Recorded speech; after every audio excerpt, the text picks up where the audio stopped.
On today's episode, we talk about the 76ers falling to the 20-win Detroit Pistons team. How did they let this happen? How did we get here? What went wrong in the Detroit loss? We break it down next on Locked On 76ers. You are Locked On 76ers, your daily Philadelphia 76ers podcast. Part of the Locked On Podcast Network, your team every day.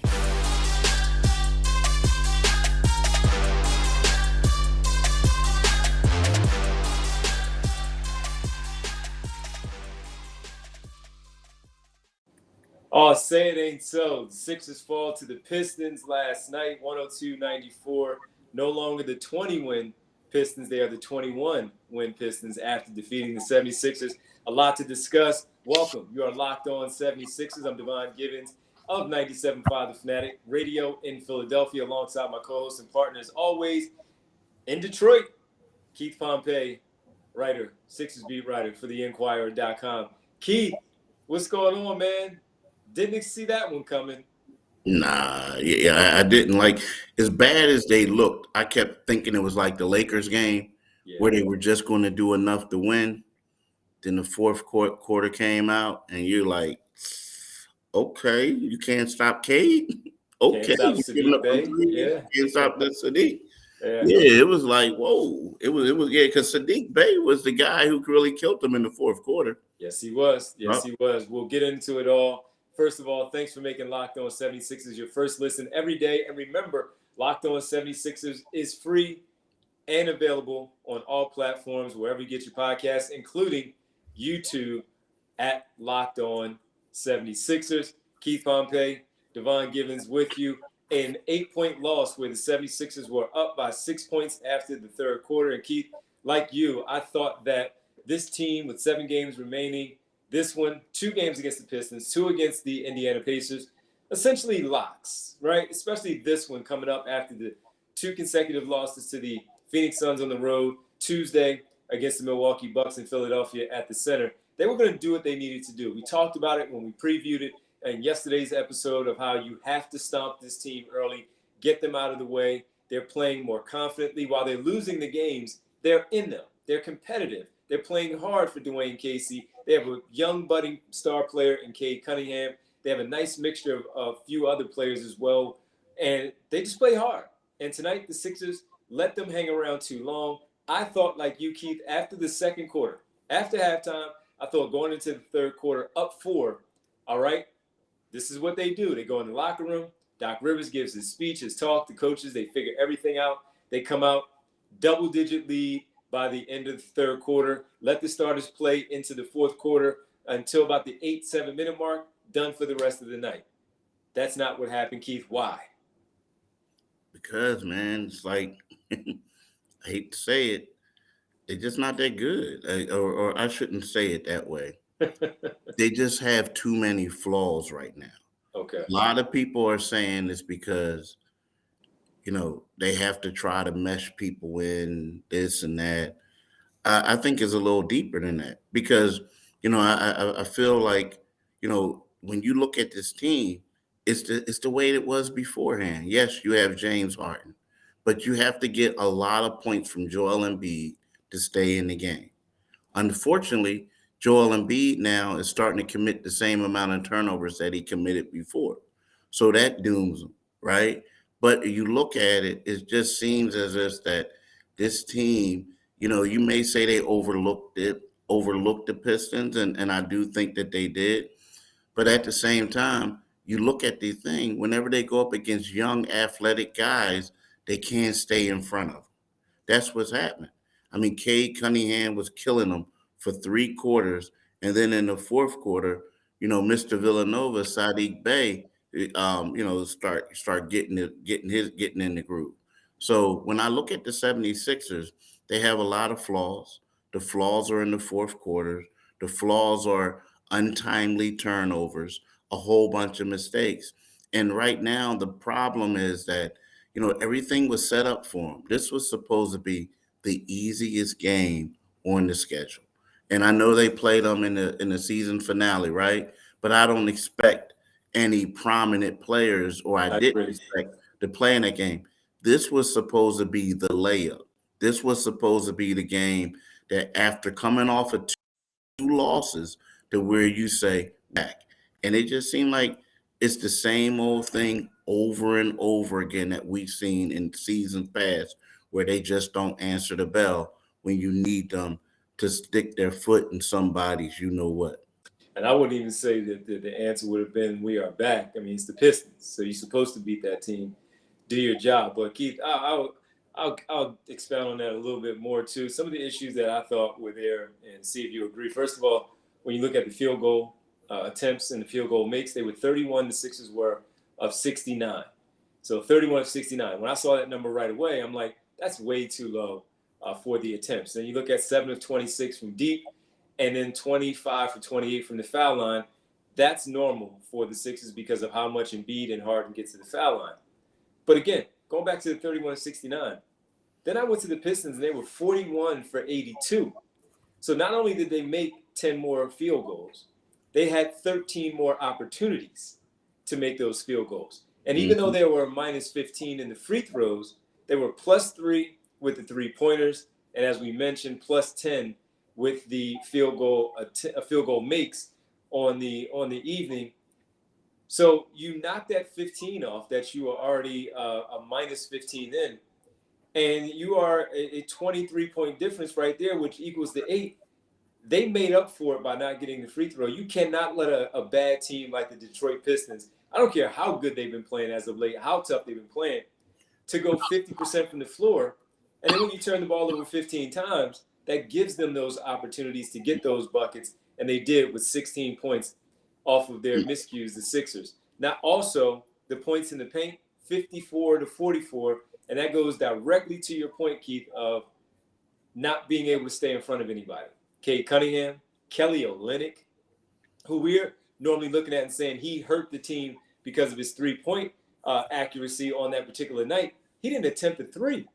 These were things that were getting done at the basket. Sadiq Bey, Marvin Bagley, Corey Joseph, only 8 points, but you know where they came from. 2 came from behind the three-point line, so I'd give him that. But, again, what he does to get in there. And then Killian Hayes also getting to the basket. He was 0 for 2, so all 5 of his made field goals for his 10 points came inside the three-point line, getting to the basket. Frank Jackson, Braxton Key, the kid, what was he? Blue Coats, right? Braxton Key with the Blue Coats. Isaiah Livers, you can't do this. Isaiah Livers played 21 minutes, 9 points. He was 3 for 4. Those things right there, a number of things that stood out right there against this basketball team that hurt them tonight. Taking them lightly, and all of those things happening as a result. Yeah, and here's something else we got to talk about too, and the bench points, right? So when you look at it, they were outscored 39-8 bench points, right? But take away 3 of George Niang late. Yeah, I mean, but you know, 39-5. Yeah, 39-5, right? 38 to 39-5, right? But you know, it's one of those things where it was 21-0 at the half. I mean, 21-0 at the half. They didn't score their first bench points until Shake Milton hit a 3 like late in the third quarter. Yep. Right. So I mean, that was awful. But the one thing that I think that we need to clear up is that, you know, Doc Rivers was asked a question about the bench points, and he was like, I didn't really, you know, like I'm paraphrasing. He kind of didn't see it that way or whatever, right? And then he started talking about James Harden. Well, I think that it was aggregated, saying that Doc was talking about James. He was being the reason they lost. No, what Doc was basically saying is like, he's not really concerned about the bench points, because when they're in there with certain players, and particularly this player, James Harden was the guy who they wanted to run stuff through.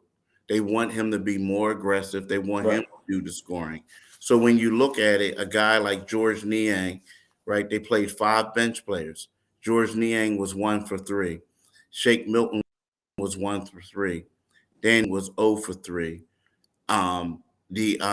DeAndre Jordan was 1 for 2, and Furkan Korkmaz was 0 for 1 shooting.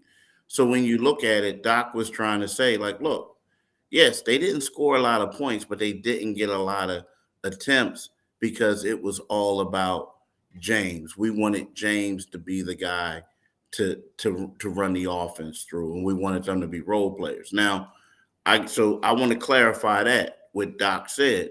Now, but my problem with the bench was because I'm not totally letting them off the hook.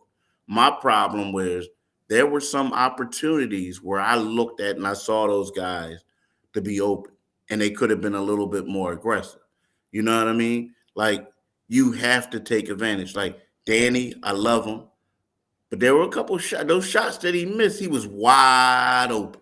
You know what I mean? It was like shot an air ball on one of the 3-pointers, didn't he? Yeah, exactly. You know what I'm saying? So, and then certain other things they were doing because you got to realize, Shake ended up having 3 assists, but for a while in that first half, I mean, they weren't getting any. I think they might have had one guy might have had a steal, another guy might have had like an assist, but for the most part, they weren't like doing anything in the first half. So I just wanted to clarify what Doc said, but they need more production from the bench. They need to get that killer instinct. They need to stop committing turnovers and a lot of miscues in the clutch. And that's why the 76ers lost. I'm going to tell you this, Dick, and we'll talk about this a little bit more, but it just seems like before, when they lost those other 2 games, it was like, whoa, they were playing great teams.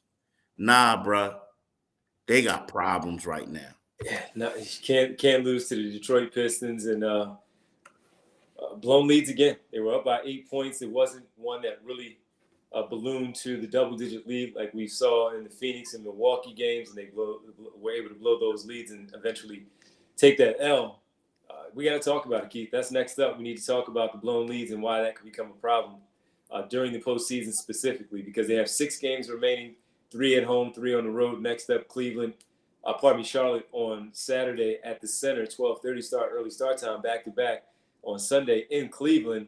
And these blown leads are becoming an issue. And tonight, to your point, while it's not Phoenix, it's not Milwaukee, it's the Detroit Pistons. And you needed to be up 18 on that team, with all due respect to how hard they play, the talent that they have, led by that coach. They needed to do that. So when we get back, Keith, we need to talk about why the blown leads could become even more of a problem later on, with no games maybe to save you and your season ultimately coming to a close right here next on Locked On 76ers. Yeah, D. I mean, talking about blown leads, and I tell you what, the Villanova fans are hoping that they don't blow a lead when they play Kansas, right? That's right. And guess what? There's a lot of people hoping and wishing that they're going to make some money off of that game. You know why? Why? Because you lost it on the Sixers and the Pistons last night. Yep, you lost after months of playing. College basketball has determined the top teams for the Final Four and will determine this year's national champion this coming week. BetOnline.net is your number one source for all your betting needs and sports info. From all the latest odds, contests, and player props, you name it. BetOnline remains the best spot for all your latest sports developments, including podcasts and reviews for all the leagues this season. And it's not just basketball. BetOnline is your continued source for all your sports wagering information needs, including live betting and your favorite Vegas casino games. Head to the website today or use your mobile device to learn more about the trends and actions. BetOnline, where the games start. Do it today, people. I'm telling you. Do it today. You won't regret it. Do it today. Get ready for that big games this weekend, and hopefully the local team does their part. Thank you for making Locked On 76ers, folks, your first listen. For your next listen, check out the Locked On Now podcast. A lot going on around the association. You get nightly recaps of every NBA game with analysis from our local experts. All around. It's free and available wherever you get your podcast. All right, Keith, Sixers were up by 8 points. They were up by 6 after 3. 8 was their biggest lead. They never quite got to the double-digit lead over this team, partly because of their defense not being strong enough. We talked about not being able to stay in front of the players. That's a big issue right now on the perimeter because Joel Embiid is a tremendous defender, but you can't leave it all on the big fella behind you to clean up your mess. And that being said, they're blowing these leads. And tonight they did so against a bad basketball team, and they're not executing the right way. Keith, they had 3 consecutive turnovers in the fourth quarter down the guts of the game. And partly why they blown this lead here last night. So I got to ask you, man, I know it's a game against Detroit, but you also saw it against Phoenix and Milwaukee. And it has been an issue all season long. Should we worry about this going forward as we get ready for the playoffs? Is Santa Claus fat? Yes, he is. Is Saturday and Sunday the weekend? Yes, it is. And we'll be working on both days. Yes. Huh? We'll be working on both days. Correct. Is it hot in August? It is. It can be hot in August. Yes. Then you got a problem. We got a problem. Dude, look, the thing is, like the 70s. Correct this, man. Why is this? Huh? Now I'm like Danny Green. He's palms up all the time when he's. Yeah. Like, how do you correct it, right? Yeah. The problem is, man, like, Joel was saying after the game that it's one of those things where they got to get more comfortable playing together. And, like, after you make a trade, things like that, it takes time to gel. But the problem is they've been doing this all year. You know what I mean? Like, it's like, different people, same results, And like you said, you raised a great point. Initially, we thought it's like, oh, well, they played well. They're just not right there yet. But when it happens against the Pistons, I mean, it's just bad. It's bad. Inexcusable. It is inexcusable. And the one thing that's really inexcusable is the 3 straight turnovers. One turnover was by Harden. The next one was by Embiid, I believe. And the third one was by Maxey. They were all like bad plays. Like they weren't aware. And when you look at it, let's keep it real. Just about this is every game that they lost. Let me see. This is their last 7 games that they lost. They blew leads in all of them. And the thing is, today they were up by 8, but I believe they had let me double check. I believe they at one point, today their biggest lead was 8. Yeah. But all the other games before that, they lost double-digit leads. They had double-digit leads in them other ones. So this is a problem, man. I mean, and I don't know if they get too complacent. There was a time at one point when they took where they would take Embiid out the game, regardless of who else was on the floor. They would take Embiid out the game, and then that lead would shrink away, would gradually go away. But today it just seems like, everything just went wrong. They seem like they didn't have it. But yes, this is their 7th game in a row where they blew a lead and ended up losing. Or 7th loss in a row. No, I got you. And these are tough, man. It's just infuriating to watch all this stuff continue to play out because look, basketball is part of basketball. Turnovers happen, you blow leads, things of that nature. But when you do it against those other two, they're frustrating. But you can also understand because of those teams and how they do things, that's who they are. That's their DNA of those 2 teams, Phoenix and Milwaukee. And the Sixers have to get there. We agree that they're not there quite yet. We'll see what happens in the playoffs. But right now, they're not there. Against this team, sure, you lose 2 bad teams throughout an 82-game season. This one was unacceptable. Then you get Boston losing last night. Milwaukee in a tough game tonight playing the Brooklyn Nets. So something could happen. You can move a half a game up more on Boston, who plays tomorrow. And then you could at least keep pace with the Milwaukee Bucks. If they win, or even if they lose, you might gain a little bit in the standings. And you don't do either. You don't accomplish either. You lose to this Detroit team. And the lead, the biggest lead being 8 against that squad, where it just seemed like, all right, got 8. Detroit can't score. The Sixers can't score. Got to find a way to get this bucket to start to extend this lead, to make them a little tight instead of you getting tight down the stretch. Doc Rivers talked about it. He said, and I wrote it down, as the game got closer, Detroit got loose and the Sixers got tighter. So them not knowing how to close these leads, and we've seen this for years, Keith, going back to the Brett Brown days. You can't have that. And especially when you're trying to, as Joel Embiid alluded to, fix things because of the trade that happened midseason, and then still try to figure out how they play when you have these other players on the floor, most notably James Harden. This can't happen. They can't be loose with the basketball. They've played enough, especially against a team like this, with all due respect to Detroit. I mean, come on. You can't do this. And then they did it, and they turned the ball over 15 times, those 3 key ones down the stretch. And Detroit was scoring off of those mistakes by the Sixers, and that's what made it even worse. That was the problem, man. And very disappointing to see how they played it out. 22 assists on 31 makes tonight. The fact that they only had 31 makes from the floor tonight and minus 13 in field goal attempts. You can't win. I don't care who they're playing in the NBA. You can't win like that.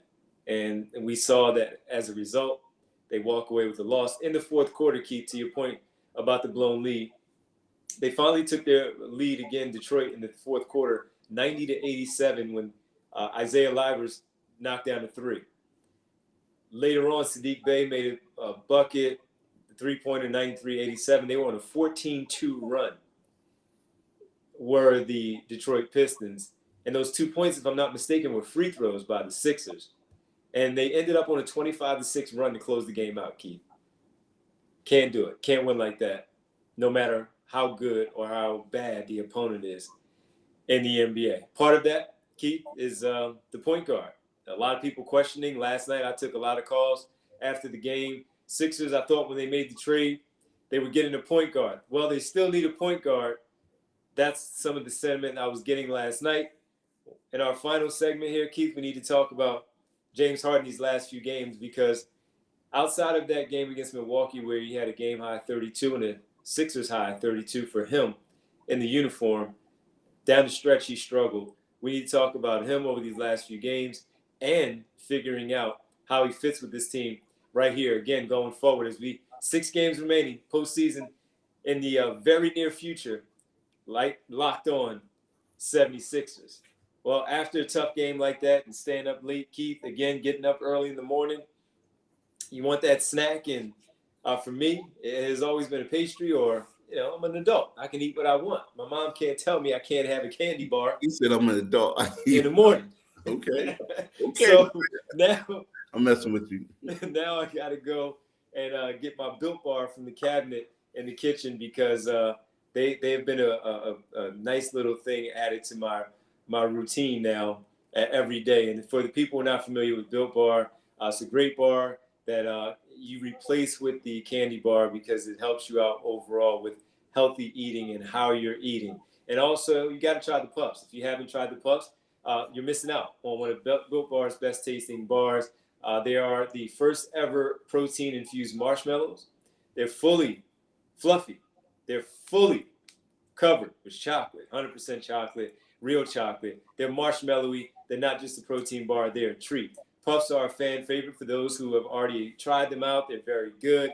Incredible flavors, from yummy cinnamony churro, coconut marshmallow, banana cream pie. They're so good. Try them out. Check them out. They're all, again, covered in 100% real chocolate, including the Puffs. Yes, 100% real chocolate, low in calorie, high in protein. Replace those candy bars with the Built Bar, which contains 130 calories, only 130 calories, 4 grams of sugar, 4 net carbs, and 17 grams of protein. Check it out. Compare that to any candy bar, which is usually around 240 calories, 30 grams of sugar. You can do much better, and you can do that with Built Bar. Try the other flavors: mint brownie, coconut almond, and this one, the top one for the month, the new flavor of the month, white chocolate cookies and cream. So get it. Check it out. Built Bar. They taste great. Go to Built.com. Use promo code LOCKED15 and get 15% off your order using promo code LOCKED15 for 15% off at Built.com.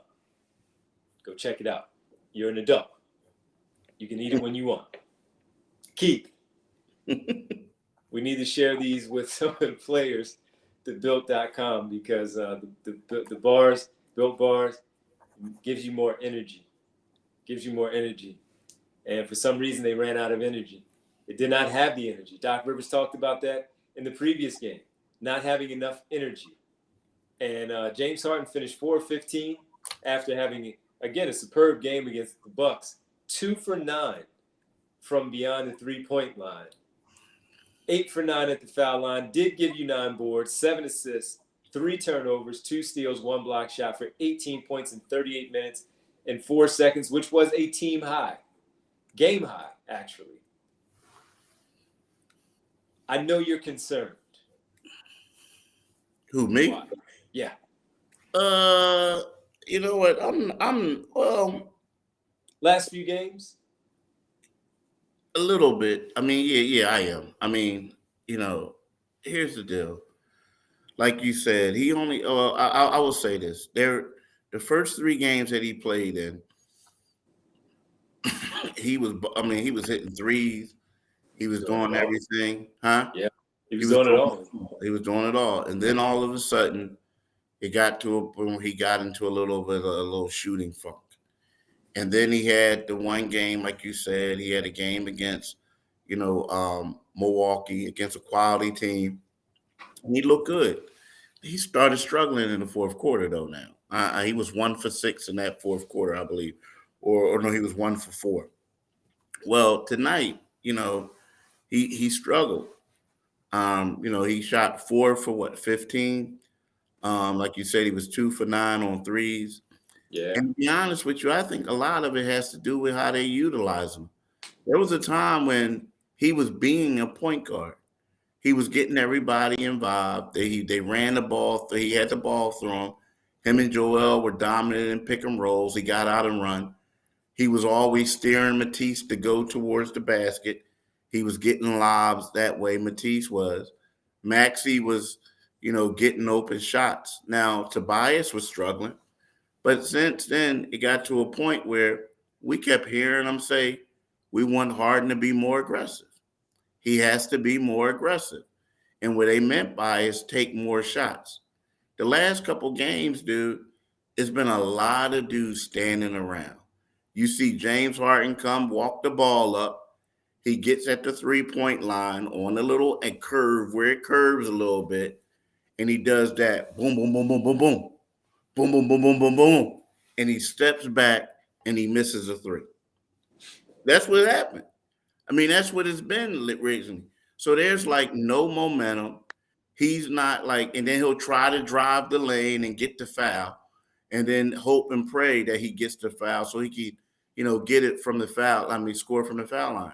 So to me, it's like, I think the Sixers were a whole lot better when he was shooting less and getting more people involved.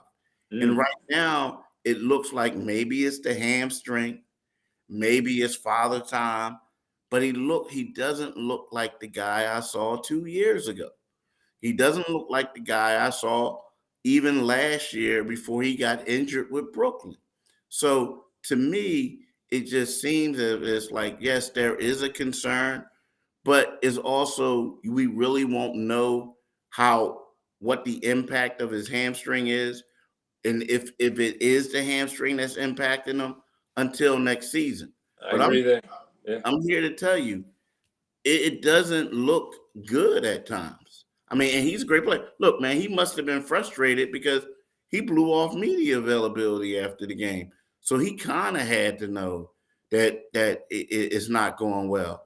And then the game that he played in Orlando when he shot 5 for 19, I believe it was, he blew off media availability there. So evidently, if he's not wanting to talk to the media, he must be frustrated himself with his performance. Yeah. Well, going to need a better one down the stretch if Embiid is again talking about the chemistry, the camaraderie, overall, getting used to one another. You have 6 games. You keep saying, tighten the screws, man. Got to tighten the screws before we get to the postseason. We're just 6 games left, and they're all winnable. Like from Charlotte to Cleveland to Toronto, they're all winnable. one game at home against Charlotte on Saturday, and then the second game on the back-to-back Sunday in Cleveland. After that, it's the Toronto Raptors and the Indiana Pacers on the road, and then the Indiana Pacers, then the Toronto Raptors, then Indiana and Detroit next weekend to close things out at the center for the regular season finale, as you mentioned earlier. So, Keith, I don't know that we'll see him in all 6 games, but they have to do something. So let me give you, before we go, the updated standings, because last night the Brooklyn Nets lost to the Milwaukee Bucks in overtime, and they had a 5-point lead with a minute to play. It looked like I was able to keep my eye on them a little bit while doing the show. Looked like the Nets were going to win that game, and that's what the Sixers needed. But the Bucks prevailed. Giannis was fantastic, 40-plus again. So, by the way, that might have been the last time we talked about the MVP, which was yesterday, because of, he's not getting it now. But anyway, the Sixers are 4th after last night's loss. They are half a game back of the Celtics, who play tonight. The Bucks are in 2nd place, half a game behind the Miami Heat. And the Chicago Bulls beat the Clippers in overtime last night. They are a game and a half back of the Sixers. Now, I'm not worried that the Sixers are going to fall out of the top 4, but just, I'm pertinent enough to this conversation to let you know that the Bulls did win their game, and now with the Sixers' 3rd loss in a row, they are a game and a half up on the Chicago Bulls. So they need to handle their business to stay in the top 4, eventually move up potentially.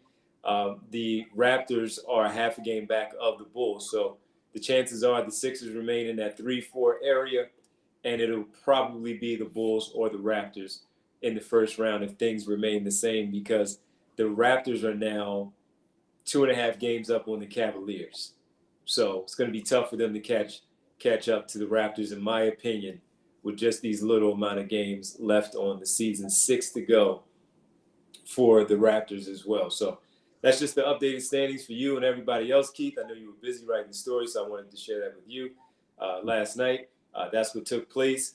And for the people also, just to let you know, we'll be back on Monday, because the Sixers play 2 games, Saturday and Sunday, as mentioned. Charlotte at home, Cleveland on Sunday. So Charlotte Saturday at home, Cleveland on Sunday on the road. And when we come back, we'll have, Keith, are we speaking a different tune on Monday after the 2 games this weekend between Charlotte and Cleveland? Are we talking about 2 wins, maybe? I don't know, man. Not about them. Nah. I mean, I'll be honest with you. The Sixers beat Charlotte 17 consecutive times. I know Cleveland is got 2 people, got a lot of injuries. So they could beat them. But I also think that it's going to be a chance that Joel Embiid and James Harden's going to miss one of those games, and they'll probably miss that Cleveland game, right?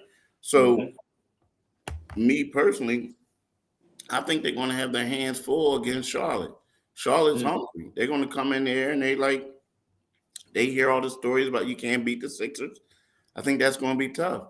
And especially if they don't have their horses, and if they don't have their horses in Cleveland, then I definitely think the Sixers are going to lose that one too. So we can't ignore the early start time either. Nah. So 12:30 Saturday. We'll see. Yeah. We'll see. Yeah, for sure. Well, listen, man, always great to be with you, and we'll get together on Monday.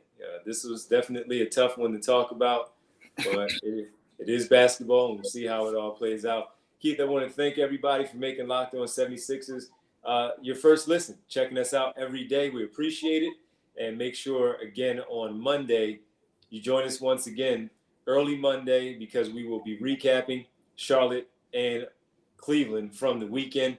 Now, make your second listen Locked On NBA. We're Locked On experts covering the biggest stories around the NBA every Monday through Friday in less than 30 minutes. It's free and available wherever you get your podcast. Keith, have a great one, man. I'll see you on Saturday. I'll see you tomorrow at the game, man, because it should be an early one, and it should be one. Let's hope that they can take care of business. Yeah, well, we'll see. We'll see. We'll definitely find out. All right, bro. Peace. All right, man. Take it easy, Keith.